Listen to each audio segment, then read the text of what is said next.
지난번에도 말씀드렸지만은 우리가 좀 사랑으로 이렇게 허깅도 하고 우리 같은 성끼리는 이렇게 허깅도 좀 해주시고 또 어, 뺨에다가 이렇게 뽀뽀도 해주시고 얼마나 좋습니까? 네, 확신반 제 13과 은혜로 해결받은 죄에 대해서 오늘 말씀 함께 나누겠습니다. 은혜로 해결받은 죄, 그렇죠? 이 죄는요 우리가 씻어낼 수 없는 것입니다. 세상에 많은 종교는 다 씻어내 보려고 몸부림치죠. 고행도 해보기도 하고 선을 쌓아보기도 하고, 그런데요 결코 씻어낼 수 없습니다. 세상 종교는 목적이 구원을 받기 위해 고행도 하고 선도 하고 구원이라는 것을 얻기 위해서 그런 일들을 하죠. 근데 기독교, 우리 예수님을 믿는 저와 여러분들은 구원을 받기 위해서 선을 하고 선을 행하고 또 고행을 하는 게 아니에요. 고행을 할 필요 없죠. 우리는 구원을 받았기 때문에 그 은혜에 의해서, 죄가 씻겼기 때문에 그 은혜에 의해서 선행을 합니다. 목적 자체가 다르죠. 암송 구절을 한번 볼 텐데요. 요한일서 3장 9절 말씀 앞에 화면 있죠. 같이 한번 읽어보겠습니다. 시작. 하나님께로부터 난 자마다 죄를 짓지 아니하나니 이는 하나님의 씨가 그의 속에 거함이요 그도 범죄하지 못하는 것은 하나님께로부터 났습니다. 아멘. 그렇죠. 저와 여러분들은요 하나님께로부터 난 자들입니다. 이게 얼마나 큰 은혜입니까? 근데 중요한 것은 하나님께로 날 수밖에 없던 이유가 있어요. 오늘 이 말씀 구절에는 나와 있지 않지만 로마서 3장 21절 22절 말씀 보시면 이런 문구가 있죠. 이제는 율법에 의해 하나님의 한 의가 나타났으니 율법과 선지자들에게 증거를 받은 것이라. 곧 예수 그리스도를 믿음으로 말미암아 모든 믿는 자에게 미치는 하나님의 의인이 뭐가 없다고요? 차별이 없느니라. 할렐루야. 그러니까 예수 그리스도를 믿음으로 말미암아 받는 의, 예수 그리스도를 믿기 때문에 우리가 하나님께로 난 자들이 되는 것입니다. 하나님의 백성이 되는 것이죠. 자, 이 빨간 글씨로 제가 하나님께로부터 난 자는 죄를 짓지 아니한다 이렇게 제가 적어놨고, 또 빨간 글씨로 하나님의 씨가 우리 속에 있다 이렇게 표현하죠. 하나님의 씨가 도대체 뭐냐? 바로 하나님의 말씀, 그리스도의 말씀이죠. 골로새서 3장 16절과 17절 말씀 보시면 이렇게 표현하고 있습니다. 16절에 보시면요, 그리스도의 말씀이 너희 속에 풍성히 거하여, 뭐가 거한다고요? 그리스도의 말씀이 너희 속에 풍성히 거하여 모든 지혜로 피차 가르치며 권면하고. 자, 하나님의 말씀의 씨앗이 우리 속에서요 가르친대요. 그리고 우리 권면한대요. 뭐 하지 않도록? 죄를 짓지 않도록 가르칩니다. 분별력을 우리에게 주십니다. 그러니까 말씀이 우리 속에 거하시면요 분별의 능력을 가지게 됩니다. 아, 이게 죄이냐 아니냐, 그것을 말씀을 통해서, 그리스도의 말씀을 통해서 분별하는 능력을 가지게 됩니다. 그러니까 당연히 죄를 지을 수가 없죠. 그런데 이 말씀의 분별이 있음에도 불구하고 우리 육신의 한계 때문에, 정욕의 그 유혹 때문에 때로는 우리가 넘어갈 때도 있습니다. 그렇죠? 분명히 그 죄야 알지만 유혹을 뿌리치지 못할 때도 있습니다. 그럴 때 우리가 성령 충만해져야 되겠죠. 기도로 그것을 이겨낼 수 있는 힘을 얻어야 되겠죠. 어쨌든 하나님께로부터 난 자들이 죄를 짓지 아니한다. 왜? 그 속에 하나님의 씨가 있기 때문에, 말씀이 우리 속에서 역사하시기 때문에 그렇습니다. 이제 들어가는 입구를 보시면요, 이 속죄에 대해서 우리에게 가르쳐주고 있습니다. 속죄가 뭡니까? 죄 사함이죠. 속죄는요 죄를 씻어낸다는 겁니다. 죄 사함을 의미합니다. 글을 보시면요, 어느 날 한 농부가 자기 밀밭에 불이 붙어 불길이 바람을 타고 창고로 번지는 것을 보았습니다. 농부는 창고에 쌓인 곡식을 건지려고 맞불을 놓아 오른 불길을 잡으려 했습니다. 불이 꺼진 후에 아직도 연기가 나는 제투성이의 밭으로 걸어나갔습니다. 거기서 불길에 타 죽은 암탉 한 마리를 발견했습니다. 자, 불이 막 이렇게 밀밭에 붙은 거예요. 그러니까 창고에 불 붙으면 안 되잖아요. 그래서 맞불을 내서 불을 껐어요. 근데 아직 연기가 자욱 나는데 그 밀밭에 가보니까 암탉 한 마리가 죽어 있는 거죠. 그래서 이 농부가 암탉을 이렇게 우울한 기분으로 이렇게 탁 뒤적거렸거든요. 근데 암탉의 그 날개 쪽지 아래서 어린 병아리가 네 마리가 어린 병아리 네 마리가 나왔던 것이죠. 십자가에서 하나님의 사랑으로 심판을 대신하시고 하나님의 자비로 진노를 대신하신 그리스도의 사역이 바로 이와 같습니다. 마치 암탉이 새끼를 불길 속에서 보호한 것처럼 우리 예수님께서 바로 우리들의 죄를 대신해서 십자가에 대신 형벌을 받으셨죠. 자, 우리 주님의 희생으로 우리 사람들은 모두 구원을 받은 것입니다. 믿으면 우리 영혼이 구원받습니다. 네, 그렇죠. 예수님의 이 놀라우신 대속의 희생으로 우리가 구원을 얻게 되었습니다. 자, 속죄, 속량, 속전 다 같은 표현입니다. 속죄, 죄사함, 속량은요 몸값을 치른다는 거예요. 속전 마찬가지죠. 몸값을 치른다. 영어로는 랜섬이라고 하죠. 랜섬. 몸값이에요. 몸값. 예수님께서 우리의 몸값을 대신 지불해 주신 거예요. 죄사함을 통한 구원의 역사를 이 들어가는 글을 통해서 함께 나누시면 좋을 듯 합니다. 이제 질문으로 들어가시면요, 이 속죄의 원인이 있습니다. 속죄의 원인. 첫 번째 질문인데요, 1번 보시면 예수 그리스도께서는 우리를 구원하시기 위해서 이 땅에 오셨습니다. 그렇게 하심에 있어서 중요한 동기는 무엇이라고 성경은 밝히고 있습니까? 자, 속죄의 원인, 속죄를 우리가 받게 되는 그 동기가 뭐냐 이죠. 동기가 뭐냐? 자, 예수님께서 어떤 동기로 이걸 하셨느냐? 요한복음 3장 16절, 우리가 너무 잘 아는 말씀이죠. 같이 한번 읽어볼까요? 시작.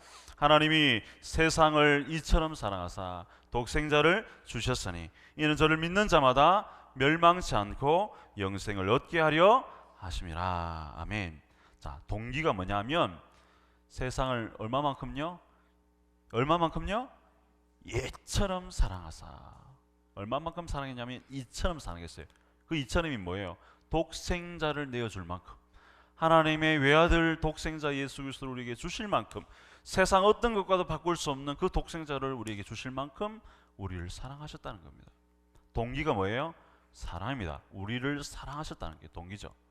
그리고 목적이 있습니다. 이 사랑의 목적이 있는데요, 그게 바로 다음에 제가 빨간 글씨로 해놓은 것이죠. 이는 저를 믿는 자마다, 예수님을 믿는 자마다 멸망치 않고 영생을 얻게 하려 하심이라. 우리를 영생을 주시기 위해서, 멸망하는 것을 원치 않으시거든요. 우리에게 영생을 주시기 위해서. 이게 목적이죠. 사랑이 동기고 구원이 목적입니다. 사랑이 동기였고 구원이 목적입니다. 자, 여러분, 자녀를 향한 부모의 사랑 한번 생각해 보십시오.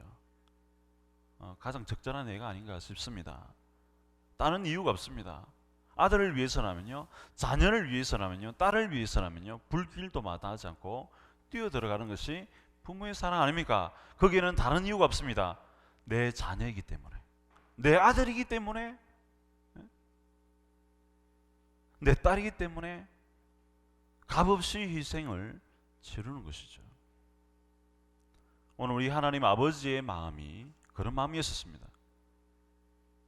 우리를 너무나도 사랑하셔서 독생자 아들을 내어주실 만큼,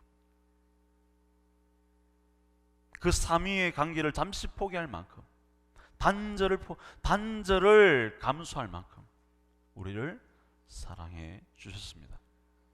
여러분, 그 어린아이들이 읽는 책 있죠. 쉘 실버스타인, 아낌없이 주는 나무. 좋은 예화인 것 같아요. 아낌없이 주는 나무. 나무가 소년과 자라지 않습니까? 이 소년이 그 나무에서 쉼을 누리고 또 놀이터가 되고, 어릴 때 장성에서는 그것이 또 나무가 자라서 열매를 이 소년에게 주고, 또 이 가지들을 다 잘라서 또 소년에게 주고, 그죠? 소년에게 주고, 마지막에 할아버지가 되었을 때는 와서 쉼터가 되어서, 이 거루투기가 되어 쉼터가 되는, 모든 것을 다 아낌없이 소년에게 줬던 그 이야기 여러분 잘 아시지 않습니까? 바로 우리 하나님의 마음이 그런 마음이시다라는 것을 우리가 좀 기억할 필요가 있겠습니다. 그 아들을 주신 분이 다른 것 아끼지 않거든요. 모든 것을 우리에게 후히 주시는 분이 바로 하나님이십니다. 속죄의 원인은 다른 것 없습니다. 바로 하나님의 무한한 사랑 때문에 우리가 속죄를 얻게 되었다라는 사실을 나누시면 되겠습니다. 자, 2번 질문부터 가시면요, 속죄의 필요성에 대해서 언급해 주고 있죠. 2번과 3번 질문이 그런데요, 2번 보시면 죄로 인해 죽음 아래 놓여 있던 사람들을 하나님께서 구원하실 필요는 없으셨으나 그 사랑으로 그 일부를 구원하기로 작정하셨습니다. 그 사랑에 근거해 예수님은 어떤 일을 하셨습니까? 네, 관찰 질문이죠. 누가복음 24장 26절에 이렇게 고백합니다. 그리스도가 이런 고난을 받고 자기의 영광에 들어가야 할 것이 아니냐 하시고. 자, 어떤 고난요? 이런 고난은 어떤 고난입니까? 십자가 죽음의 고난이죠. 십자가 죽으심의 고난. 로마서 6장 23절에 보시면 우리가 잘 아는 말씀이 있죠. 죄의 삭은 뭐라고요? 사망. 죄의 삭은 사망이에요. 반드시 죄값은 물게 돼 있습니다. 우리가 구멍가게 들어가서 뭐 물건 하나 사도 그냥 훔쳐고 나오면 도둑이 되잖아요. 그러나 값을 지불해야 돼요. 그러면 그것을 물건을 살 수 있죠. 반드시 지불해야 됩니다. 우리 모든 인간의 삶 속에서는요, 반드시 돈이 아니더라도 우리가 지불해야 되는 것들이 분명히 있습니다. 공부를 잘하기 위해서는요, 시간을 지불해야 됩니다. 맞잖아요. 노력이라는 그 에너지를 지불해야 돼요. 그러지 않고서는 공부 잘할 수 없는 거예요. 우리 삶에 여러분 가만히 한번 들여다보십시오. 지불하지 않고 되는 게 있는가? 다 지불해야 됩니다. 영화 한 편을 보더라도 돈 줘야 되잖아요. 지불해야 되잖아요. 자, 예수님도 마찬가지입니다. 우리의 이 죄악을 속하기 위해서 자신의 생명을 지불하셨습니다. 십자가의 제단 위에 희생 제물로 주님이 돌아가셨죠. 엄청난 고통을 당하셨습니다. 자, 이제 3번으로 넘어가시면요, 속죄의 필요성. 구약 시대에 죄 사함을 위해 드려진 희생 제사는 지속적인 효력이 있었습니까? 히브리서 기자는 이에 대해서 무엇이라 말합니까? 자, 구약에 드렸던 제사는 지속성이 있습니까? 없습니까? 없죠. 영원하지 않습니다. 일시적이고 순간적입니다. 일시적인 방편이죠. 일시적인 방편. 대제사장이 백성들의 죄를 대신해서 제단에서 짐승을 잡아서 제사를 드리죠. 유효기간이 1년입니다. 1년. 그러니까 일시적인 제사예요. 일시적인 제사. 그래서 히브리서 기자가 이렇게 고백하죠. 히브리서 10장 4절에 보시면 이는 황소와 염소의 피가 능히 죄를 없이 하지 못함이라. 능히 죄를 없애지 못한대요. 짐승의 제사는요, 일시적이기 때문에, 순간적이기 때문에 우리의 영원한 죄악에 대해서 책임을 져주지 않습니다. 그래서 예수 그리스도의 보혈의 피가 우리에게 필요한 것입니다. 속죄의 필요성이 여기 있습니다. 왜? 짐승의 제사는 한계가 있거든요. 지속적이지 못하거든요. 일시적이기 때문입니다. 자, 밑에다 이렇게 적어놨죠. 짐승의 희생 제사는 불완전하다. 짐승의 희생 제사는 불완전합니다. 완전하지 않습니다. 임시 방편입니다. 자, 히브리서 9장 12절에 보시면요, 이런 표현을 쓰고 있습니다. 염소와 송아지의 피로 하지 아니하고 오직 자기의 피로 영원한 속죄를 이루사 단번에 성소에 들어가셨느니라. 자, 빨간 글씨로 제가 적어놨는데요, 영원한 속죄. 자, 꾸며주는 말이 영원하다는 이 단서가 붙죠. 자, 예수님의 이 화목 제사는요, 짐승이 드린 제사, 일시적인 제사가 아닙니다. 영원한 제사입니다. 효력이 영원까지입니다. 그래서 예수님의 희생 제사, 이 속죄의 필요성 여기 있는 것이죠. 왜? 영원하기 때문에 단번에 성소에 들어가도록 만들어 주셨습니다. 이것이 하나님의 은혜다라고 우리가 말할 수 있죠. 속죄의 필요성이 바로 여기 있습니다. 예수님의 제사는, 예수님의 십자가 죽음은 영원한 속죄의 기능을 발휘하기 때문입니다. 영원한 속죄의 효력을 발휘한다라고 훈련생들과 나누시면 되겠습니다. 자, 4번으로 넘어가시면요, 속죄의 본질에 대해서 6번까지 다루고 있습니다. 속죄의 본질. 속죄의 본질이 도대체 뭐냐? 4번 보시면요, 그리스도를 믿는다는 것은 그분께서 희생제물이 되셔서 우리의 죄를 용서해 주신 사실만을 믿는 것입니다. 믿는 것입니까? 아니면 그 이상의 무엇이 있습니까? 자, 단순히 죄 용서를 믿느냐, 아니면 그 이상의 것이 있느냐, 이 질문이죠. 로마서 5장 19절 이리 보시면, 한 사람이 순종하지 아니하므로 많은 사람이 죄인 된 것 같이 한 사람이 순종하심으로 많은 사람이 의인이 되리라. 자, 한 사람이 순종하지 않는 이 한 사람 누구예요? 아담이죠. 아담이 하나님의 말씀에 순종하지 않았어요. 그래서 모든 인류에게 죄가 전가되었죠. 그런데 예수 그리스도께서 이 땅에 성육신하셔서 하나님의 계획에, 구속 계획에 순종하심으로 어떻게 됐습니까? 많은 사람이 의인이 됐다. 여기에 중요한 포인트가 있습니다. 의인이라는 말에 중요한 포인트 있습니다. 여러분, 단순한 죄 용서는, 한 번 죄 용서 받는다는 것은요, 어떤 의미를 가지고 있냐면 또 다른 죄를 짓게 만들 수 있다는 거예요. 또 다른 죄를 짓는 가능성의 여지가 존재한다는 것을 의미합니다. 그렇지만 그리스도의 순종을 통한 이 확실한 칭이, 예수님의 이 순종, 십자가 순종을 통해서 우리에게 넘겨준 의, 아까 로마서 3장 21절 22절 말씀, 하나님의 의가 모든 사람에게 미치는데 이 의가 뭐하다고요? 차별이 없느니라. 이 하나님의 의는요, 우리를 의인으로 칭해주는 그런 기능을 합니다. 그래서 그리스도의 순종을 통한 확실한 칭의는 용서의 수준이 아닌 의인의 수준으로 격상시켜줍니다. 의인이야 법정적인 칭의를 해준다는 거예요. 단순히 한번 용서해주고 다시 죄를 짓는 그런 존재로 남도록 만드는 것이 아니라 죄인에서 완벽한 법정적 칭의인 의인으로 여겨준다는 겁니다. 이게 놀라운 은혜죠. 그러니까 이 질문을 우리가 봤을 때에 그 이상의 의미가 있죠. 단순한 죄 용서의 차원이 아니라 그것을 뛰어넘습니다. 우리를 의인 되게 만드셨다는 거예요. 이게 놀라운 내용을 가지고 있습니다. 자, 그렇게 의인에다가 포커스를 두시면 되겠습니다.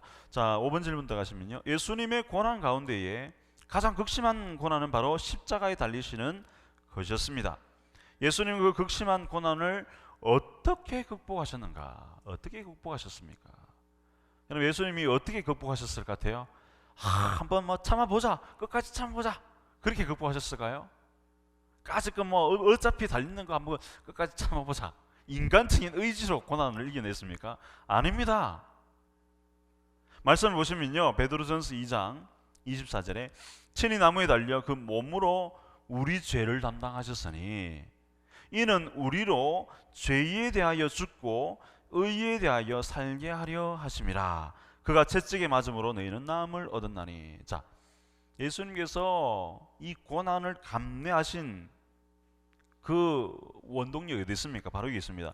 이는 우리로 죄에 대하여 죽고 뭐에 대해서? 의에 대해서 살게 하려 하심이라. 우리를 살리시기 위한 그 목적, 그 에너지로 우리 주님이 십자가 고난을 이겨내셨다라는 것입니다. 갈라디아서 3장 13절에도 그리스도께서 우리를 위하여 저주를 받은 바 되사, 우리를 위하여 저주를 받았습니다. 여러분, 한 사람 한 사람을 죄악 가운데서 건져내셔서 의인으로 만드시기 위해서 십자가의 고난을 참아내셨다는 겁니다. 그 속에 뭐가 있습니까? 그리스도의 사랑이 있습니다. 사랑. 예수님의 사랑이 있습니다. 하나님 아버지의 사랑이 있습니다. 요한복음 3장 16절 말씀처럼 하나님이 세상을 이처럼 사랑하사 독생자를 주셨어요. 이는 저를 믿는 자마다 멸망치 않고 영생을 얻게 하려 하심이라. 이 하나님 아버지의 사랑이 그대로 그리스도 예수의 사랑이죠. 그렇게 나타난 것입니다. 우리를 의인으로 만드시기 위한 하나님의 목적, 예수 그리스도의 사랑 때문에 예수님이 모든 십자가의 고난을 참아내셨습니다. 여러분, 그 가시고기 이야기 아시죠? 그 8cm 되는, 길이가 8cm 되는 작은 물고기인데요. 이 가시고기가 어떻게 행합니까? 집을 짓고 또 거기다가 알을 놓고 이 가시고기 수컷이요, 자기 새끼를 보호하기 위해서 엄청나게 분주하게 쫓아다니면서 또 심지어는 다른 물고기들이 접근해 오는 것들을 막아내고, 또 마지막에는 그 치어들이 잘 자라기 위해서 자기 몸을 뜯어먹도록 내어줍니다. 마치 쉘 실버스타인의 아낌없이 주는 나무와 같이, 또 우리 예수님의 그 십자가의 그 구속의 사랑처럼 모든 것을 다 내어주는 고기, 이게 바로 가시고기죠. 여러분, 이것도 예화로 여러분 곁들여서 한번 사용하셔도 좋겠습니다. 자, 이제 6번 보시면요, 속죄의 본질. 십자가를 앞에 두고 예수님은 자신이 겪게 될 육체적 고통보다 더 극심한 고통에 직면하셨습니다. 그것이 무엇입니까? 네, 더 큰 고통을 당하셨죠. 자, 마태복음 26장 56절 보시면, 그러나 이렇게 된 것은 다 선지자들이 그를 이루려 함이니라 하시더라. 이에 제자들이 다 예수를 버리고 도망하니라. 자, 빨간 글씨로 밑줄 쫙 꺼놨죠. 예수님을 뭐 했습니까? 제자들이 뭐 했죠? 배반했잖아요. 그렇게 예수님을 쫓고 또 예수님을 사랑했던 수제자 예수님, 다른 사람 다 버릴지라도 저는 결코 버리지 않겠습니다, 호언장담했던 베드로조차도 도망가 버리죠. 이 인간적인 배신. 그래서 제가 밑에다가 이렇게 글을 적어봤는데요, 육체적인 고통이 뭐예요? 십자가 죽음입니다. 십자가에 달리시는 육체적인 고통이 있죠. 근데 그보다도 더 큰 게 뭐냐면, 더 큰 게 뭐예요? 제자들의 배반이에요. 이게 정신적인 고통입니다. 정신적인 고통. 맞죠?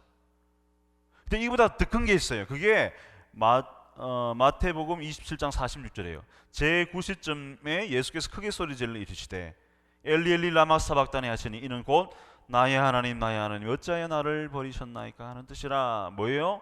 하나님과의 뭐죠? 단절입니다. 하나님과의 단절.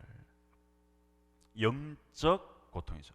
그러니까 예수님의 고통은요, 3중구였습니다. 육체적인 고통, 정신적인 고통, 그 다음에 영적인 고통. 가장 큰 고통이 뭐라고요? 영적인 고통입니다. 하나님과의 단절. 영원 전부터 영원까지, 아니 영원 전부터 하나님과 단절되어 보신 적이 없는 성삼위 하나님, 삼위일체 하나님, 그런데 단절하셨어요. 누구 때문에요? 우리의 죄를 대신해서 우리의 죄를 속하기 위해서 하나님과 단절의 고통을 가졌습니다. 겟세마네 동산에서 그것이 너무나 괴로웠던 것이죠. 땀이 마치 핏방울처럼 쏟으시면서 그렇게 주님께서 괴로워하셨죠. 이 가장 최악의 고통, 영적인 단절의 고통을 예수님이 가지셨습니다. 자, 이게 속죄의 본질이고요. 자, 이제 속죄의 결과를 이야기하는데 7절과 8절, 이런 예수님의 십자가 대속의 이 과정을 통해서 속량, 속전, 속죄의 사역을 통해서 어떤 결과를 우리에게 가져다 줬느냐, 7번과 8번 질문인데요. 7번 보시면, 예수 그리스도께서 완벽하고 죄 없는 삶을 사셨으나 끔찍한 죄인이 당하는 죽음을 당하셨습니다. 맞죠? 그 결과 우리는 어떤 놀라운 은혜를 입게 되었습니까? 자, 예수님의 십자가 죽음 이후에 일어나게 된 결과죠. 골로새서 1장 13절 14절 보시면, 그가 우리를 흑암의 권세에서 건져내사, 자, 죄에서 건져내셨어요. 죄악 가운데에서 건져내셨어요. 그리고 난 다음에 그의 사랑의 아들의 나라로 옮기셨으니 이제는 칭의의 순간이 일어난 거죠. 죄악에서 먼저 1차적으로 건져내시고 그 다음에 하나님 나라로 옮기셨어요. 그러니까 하나님의 백성으로 삼아주셨다는 것이죠. 그 아들 안에서 우리가 속량 곧 죄사함을 받았느니라. 자, 하나님의 나라의 친백성이 되었습니다. 하나님 나라의 친백성, 의롭다 칭한 백성이 되었습니다. 찬송가로 우리가 죄에서 자유를 얻게 하면 이 대목에서 한번 부르셔도 좋을 것 같아요. 한번 넣어봤는데요. 죄에서 자유함을 얻게 하면 보혈의 능력, 예수 그리스도의 보혈의 능력이 이런 은혜를 우리에게 가져다 줬습니다. 자, 하나님 나라의 백성으로 삼으셨다는 이 말은요, 다른 말로 의인으로 칭해 주셨다는 겁니다. 하나님의 나라의 백성으로, 의인으로 칭해 주셨다, 이렇게 설명하시면 되겠습니다. 자, 8번 질문은요, 이런 사죄의 은혜를 기억한다면 죄에 대하여 어떤 태도를 가지고 살아야 할까요? 죄를 지었을 때는 어떻게 해야 됩니까? 여러분, 죄에 대해서는 어떤 태도를 지어야 됩니까? 데살로니가 5장 22절 말씀 보면, 악은 어떤 모양이라도 뭐하라고요? 버려라. 이게 우리의 태도가 되어야 됩니다. 죄악은 어떤 모양이라도 버려야 됩니다. 어떤 모양이라도 우리가 처리를 해야 됩니다.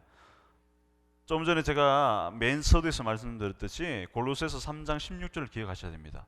그리스도의 말씀, 하나님의 시죠. 그리스도의 말씀이 너희 속에 풍성히 거하여 모든 지혜로 피차 가르치며 권면하고, 그리스도의 말씀이 우리 안에서 역사하시면요, 죄악을 이겨낼 수 있는 분별력을 가지게 됩니다.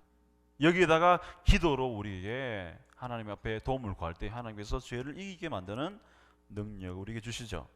자, 요한일서 3장 9절 밑에 말씀 먼저 보시면요, 이 요절 말씀이죠. 하나님께로부터 난 자마다 죄를 짓지 아니하나니. 자, 죄를 멀리해야 됩니다.